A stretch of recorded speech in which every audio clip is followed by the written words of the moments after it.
Hello, I'm Amina Aliu, and welcome to Our Voices. And I'm Oriani Tangishaka. And I'm your guest host today, Abby Sen. Welcome, ladies. Thank so, how you. was your weekend? My week was great. Kids started school, so I don't know about how I feel about it, but it's going to be all right. It was a long week for me, but I'm very expecting work. the and looking forward to the long weekend, right? For the Labor Day weekend, Labor Day weekend. Yeah. So, this week we are discussing African fashion and culture on the international stage. Over the years, we've seen fashion powerhouses take some of their inspiration from African fashion and culture. For example, the fabric in Christian Dior's 2020 cruise collection bore a striking resemblance to the Ankara fabric worn in most African cultures.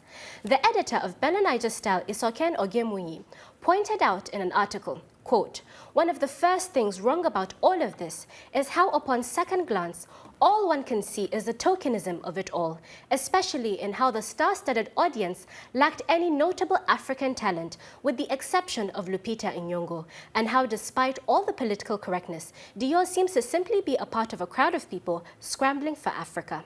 The Victoria and Albert Museum in London is hosting an exhibition of African fashion that organizers say is the largest of its kind. The landmark exhibit named African Fashion promises to set a new standard on how this subject is portrayed in museums and art galleries. Pasi Moihane reports from London. All imaginable colors from across the African continent are on display in the heart of London. The newly opened Africa Fashion exhibition is the largest ever to showcase the subject in Britain, and for the fashion creators involved, it's a dream come true. The V&A has been so thorough and so rigorous in the way that the exhibition has been curated. For me, it gives a truer picture of what's happening within the fashion space on the continent than any other exhibition thus far. It's an honor to be able to give a platform to the fashion creators in the exhibition and to the many people that have contributed to the show. It's very timely because the African fashion scene, the creatives within it, we think are shifting the geography of global fashions. The exhibit at the Victoria and Albert Museum presents pieces from 25 countries by dozens of designers, stylists and photographers. Under the surface, however, is another story about the interconnection of fashion and politics. It's there in terms of semiotics or the symbols, the way that cloth can speak or communicate non-verbally, but also the power, the economic power of fashion and textiles to those newly independent nations in that moment of independence. Jasinska says the exhibit demonstrates a real commitment to African arts by the Victoria and Albert Museum, an institution which, like many others, has had its failings with representing the continent in the past. Up until maybe the 20th century, an element of perhaps lack of representation, perhaps misrepresentation, perhaps almost hidden in plain sight. The objects, the stories are hidden in plain sight. But I think what's exciting about the period we're in now is this acknowledgement, this willingness to acknowledge our colonial roots. The Africa Fashion exhibition takes the audience from the past to the future, which looks to be bright. The exhibition then sets a new standard of exhibition making about fashion on the continent. Hopefully, at some point, we'll be able to have an exhibition that is able to include voices from every single part and every single country on the continent. The Africa Fashion exhibit at the Victoria and Albert Museum is scheduled to run until mid-April of 2023. Pasi Myöhänen for VOA News, London. Joining us to discuss in the studio for further discussion on African fashion and international trends is Fatima Babakura. Just 2 months ago, she was featured on the cover of Forbes magazine for success in her luxury shoes and brands business. Fatima, welcome. Hi, it's good to have me here, I guess. We're very happy to have you here, definitely. Thank you. So obviously we're from the same part of Nigeria, and my question is, how are you able to be so public in such a conservative part of Nigeria where really displaying your beauty is seen as an issue?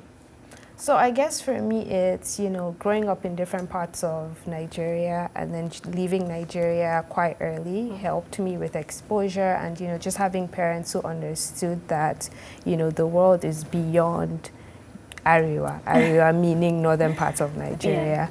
I think that really helped. The exposure getting from school and just meeting other people, being open to other cultures, that really, really helped shape who I am today, right? Because for me, it's, I've always been very passionate about fashion and like, just the world in general. And so when I started a fashion brand, it was a no-brainer for me to share with the world. I was excited. And I'm just curious, with the publicity that you got with the Forbes magazine cover, did you get any backlash from Ariwa?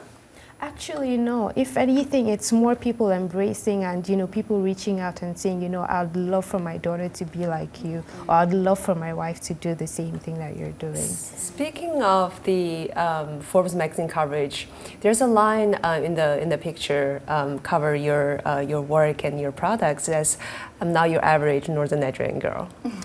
Would you be able to elaborate a little bit? 100%. So for me, right, the Northern Nigerian girl growing up, you hear a lot of, you hear people say, okay, go to school. If they let you go to school, get a university education and be hush about it, right? Like, even if you're going to be a career woman, like, don't put it in our faces. We don't tend to be public people. It's not that, we don't excel in the things that we do. It's just that we're very shy about it, or like we're very reserved about it. That's right. And so for me, coming out, it's very unusual. Right, like I'm not gonna say that I'm the first Ariwa person to succeed or like to do big things on a global stage. It's just that I think I'm one of the few ones that are really brave to do it and show that it's possible to do it and actually like maintain your values and your culture. That's awesome. At the same you time. were brave, definitely. And what I'm looking at here, it's gorgeous, it's beautiful, but I think it took a lot of effort to get it to where it is now. 100%. Do you have some advice or some tips in young women, or even women in general, who are going into this field and hoping one day they will be displaying their goods in front of the global stage? 100%, right? It's just doing it. Like, don't limit yourself by your culture or what culture thinks of you. If you really want to do something, like, go out there, do it, have fun, and let the world know, like, it's, there's never been an easier time to share with the world what you do than now because social media. So, put yourself out there and do a great job, right? Because people are watching. What do you think is the biggest drive for you to be able to keep pushing? I think, so this changes, right? When I started, for me, the drive was to just put an African name to like on a global stage for fashion. But now more than ever, it's to make sure that I'm doing it and inspiring young women who look like me, young women from my community to do the same and show the world that, beyond what they think we are, we're actually like, even better. And do you struggle with reconciling your identity, your cultural values, your religion, and the publicity that comes with the fashion world? To be honest, I wouldn't say struggle is the word, but but I think for me it's, imposter syndrome, right? It happens to everybody. Happens to the best of us. It's that, because I think I'm very grounded in who I am as a person, so my values, and I knew, even when we moved to Canada as a family, that was never going to change. My religion is something that I hold very closely. That's awesome. Even that, I knew, no matter what it is I do in life, that's never going to change. So you're not compromising, you're just sticking to your goals and keeping your culture. I'm doing it and showing people that it's possible to have everything, both. Really. Sounds good. Well, Fatima Babakura, thank you so much for taking your time to talk with us and for inspiring young women around the world. And we hit the streets of Nairobi to hear what they had to say about the fashion trends these days.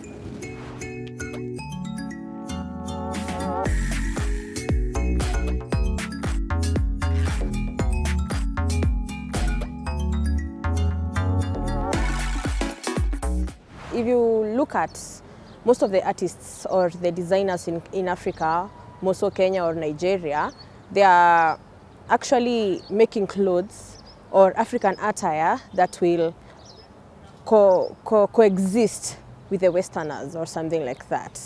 Thus, you find some very pretty gowns, but they're African. And actually, it has helped them open up and broaden their mindset and think beyond of what they know, of what they have learned from their culture. Honestly speaking, I would say yes, but we are still not yet there. but at least we have made a step if you compare with the days back then. But as time goes by, I believe it will be appreciated by the West people, and we Africans, we should also appreciate it more. Yeah. My example is that when you check the walk runways, you find that models do here and there wear African attires, although not completely, but they do wear it, meaning that they appreciate it. And you find that even in concerts, in different things, occasions, you find the Western people, one or another, appreciate by doing the attires. We are mostly known lately with the Nigerian wear, the kitenge of East Africa, and yes, they are very colorful. They were eventful because they were meant for various ceremonies. And again, you look at our African attires, even our spiritual robes. Yes, so I think, yes, it's taking shape globally and living the spiritual aspect and the spiritual side. And we need to bring that story out. The shukas from Maasai, the kikoi, they wear them because it's trend, it's fashion. They like it so much. And if you see even in live stage for artists, those people are so popular. When they perform wearing those attires, there's a uniqueness in them rather than the old clothes, the clothes they used to wear. Outside of Nigeria, because we know Nigerians are very proud people, outside of Nigerians, how much pride do you think Africans take in their attire?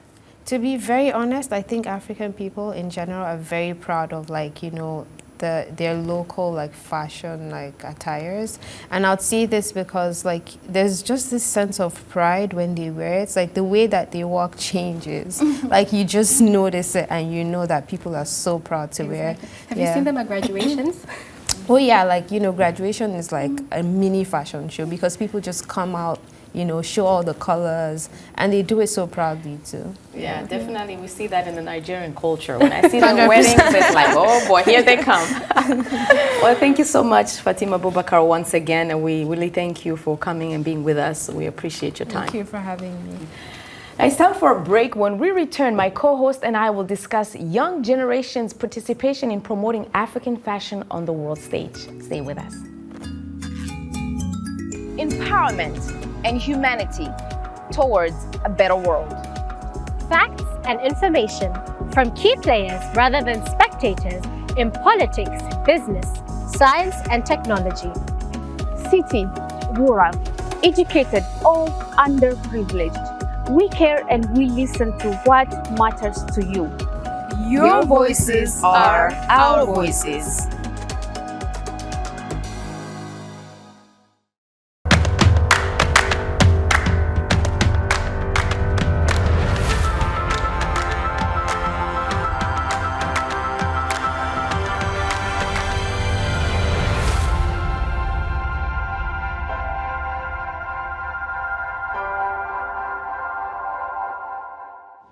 Welcome back. You're watching Our Voices.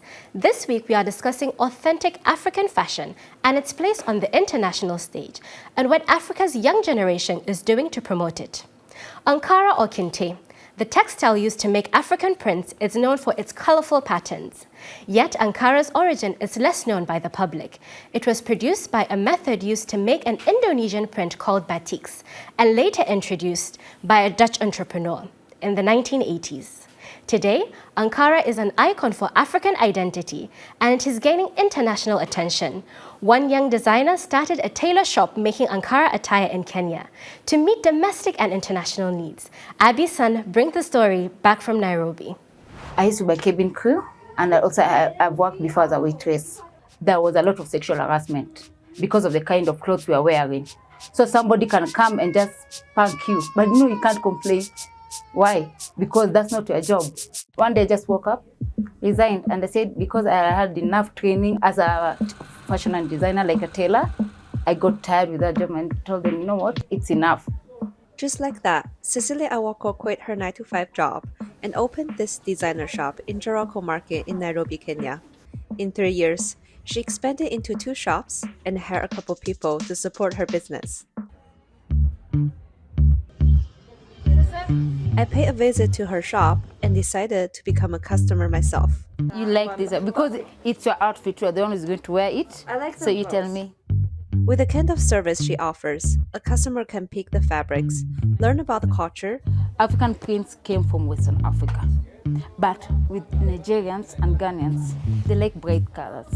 But you can still get this one's African print because they started with some things like this. Just give up. Communicate with her on the design, get measurements, fitting, and adjustment in a week.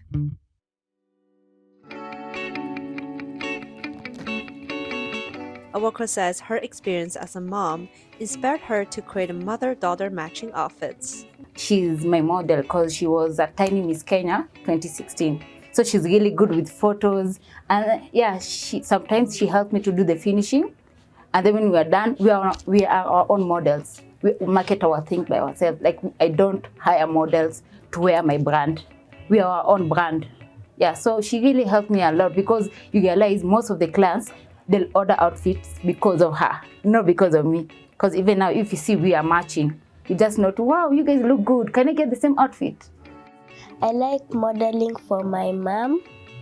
Especially she calls me a lot because I really give her a lot of clients. My favorite part is putting the buttons, putting the pockets, and designing it.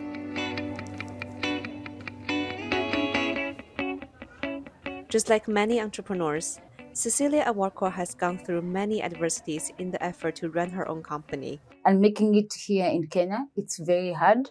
You have taxes to pay, you have workers to pay, and there's challenges like sometimes a client pays for the deposit, and then when they come and do the fitting and they don't like that dress, they won't pay you the balance. And maybe that balance is the profit you're going to get. Will you tell that to your workers? So most of the time during end month, I break down. It's not like now I'm comfortable, no.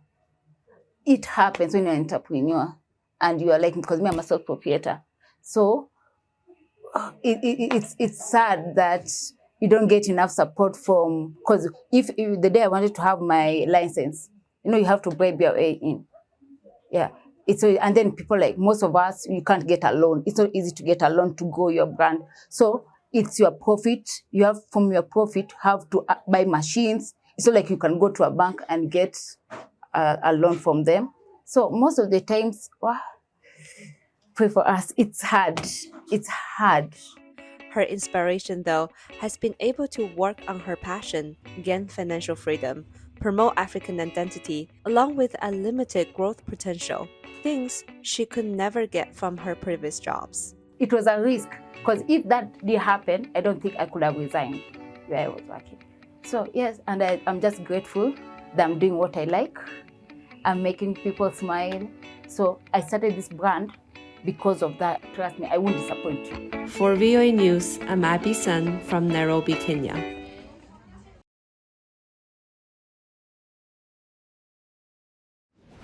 Well, joining us to discuss the future of African culture on the international stage, is Sauda Husna Imam, a recent graduate in textile design from Central St. Martin's, where she specialized in hand-woven textile. She's now moving on to start a postgraduate program in textile at the prestigious Royal Academy of Art in London. Welcome, Sauda. How are you doing? I'm good, thank you. Thank you so much for having me. It is great to have you. You're going to help us to understand the merge of your career, which is a male-dominated field and a female-dominated field coming together. How was that, and how were you inspired to merge those two? So a good example is my Kallabi project, where I looked at traditional Durbar Ride festivals in my hometown of Kano State in northern Nigeria. The festival is very male-dominated, and by creating textiles and costumes for female Durbar riders, I was able to challenge traditional gender roles and put women in positions of power. My question for you, Husna, is typically you find that African parents want to sponsor people to go abroad to study engineering, accounting, law, etc. But we find that in recent years, there's been a rise in encouraging young Africans to go and study art. So do you think that it's going to be a lucrative business in the coming future? Yes, I definitely think so, because a lot of parents are now realizing that conventional careers have become very oversaturated, especially in places like Nigeria. And there's a lot of opportunity now in the creative industry. For example, Nollywood offers a lot of job opportunities. I think they employ over 300,000 people, from set designers to costume designers and graphic designers. Who's now one of the unique part of your work is actually the combination of architect and textile. How did you draw the idea, and how did you connect those two things together? A lot of my work is inspired by traditional northern Nigerian architecture. I love the patterns and the shapes. I usually sketch them out and dissect the patterns and use those to create my hand-woven textiles. Well, you know, it's really interesting to have these young women coming up on the global stage to push a certain field that seems to be very, very new, I would say. Yeah, you know, fashion on an international. It's definitely a breakthrough from for sure. more conventional, traditional. Right, and I'm just wondering what some of the obstacles you're meeting, because I mean, it might be maybe just not being believed in to be able to push such a field. There's some obstacles that you want to maybe bring forth that some who are coming into your pipeline can be looking out for and maybe just prepare for it in the future? I think I've been very lucky because my family is super supportive of my career. But I have faced a few obstacles where, you know, some people in my community don't really understand what I'm doing. And I would say for anybody coming onto this field or into this field to just believe in themselves and just go for it. And yeah, inspire people. Well, thank you so much for joining us, Sauda Husma Iman. And we expect to see more great work from you in the future. When we return, we'll take a closer look at these outfits we are wearing today and share the cultures and stories behind them. If you want to join the conversation, catch us on our social media platform, and we're on Facebook at VOA Africa and Instagram and Twitter at VOA Our Voices. We're also on WhatsApp too. Our number is on your screen. Empowerment and humanity towards a better world. Facts and information from key players rather than spectators in politics, business, science and technology. City, rural, educated, or underprivileged. We care and we listen to what matters to you.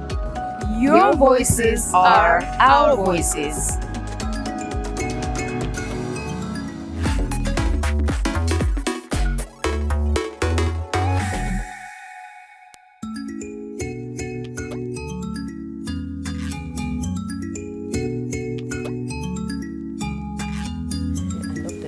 Yeah, the little shoulder pad. Welcome back. You're watching Our Voices. This week we're talking about African authentic fashion on the international stage. That's right. Now we have a little bit more time. I want to turn the camera to my co-hosts who are beautifully dressed today. So Amina. Yes, Abby. Do you remember the first time you sent me a picture of your outfit? What did I say?